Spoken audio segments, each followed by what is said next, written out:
전일 미국 증시 상승 마감했습니다. 다우, S&P, 나스닥 모두 다 1% 이상, 그리고 나스닥이랑 러셀 같은 경우는 거의 3% 가까이 상승을 하면서 마감을 했습니다.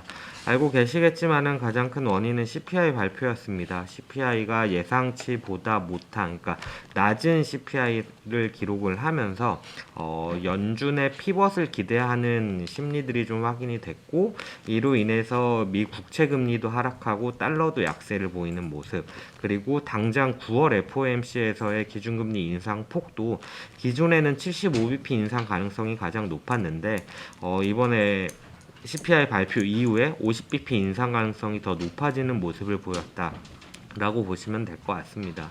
CPI 같은 경우에는 예상하시다시피 에너지 쪽이 낙폭이 크면서 조금은 둔화되는 흐름을 보였다라고 보시면 될 것 같고요.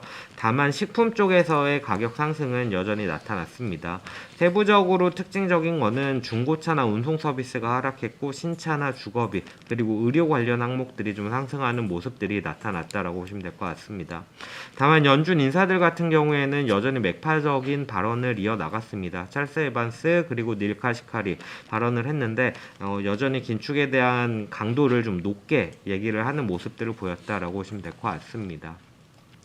종목별로는 업종단이라든지 스타일단 뭐 다 상승을 했고요. 업종단에서는 아무래도 좀 성장 영역에 있는 것들, 그리고 스타일 역시도 성장이 시장 대비 더 큰 수익률을 기록을 하면서 아웃퍼폼 했다라고 보시면 될 것 같습니다. 종목별로 특징적인 거는 세 가지 꼽았습니다. 월트 디즈니, 쿠팡 같은 경우에는 실적을 발표했는데, 디즈니 같은 경우에는 가입자 수가 생각보다 양호한 모습을 보이면서 장 마감 후에 6% 정도 상승을 하고 있는 상황이고요.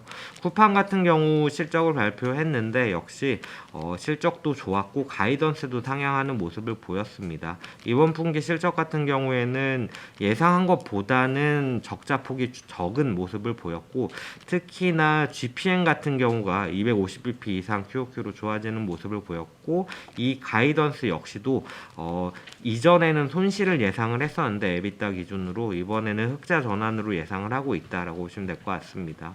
알파벳 같은 경우에는 법무부에서 구글의 반독점 소송을 제기할 예정이라는 소식이 있었습니다. 이상입니다.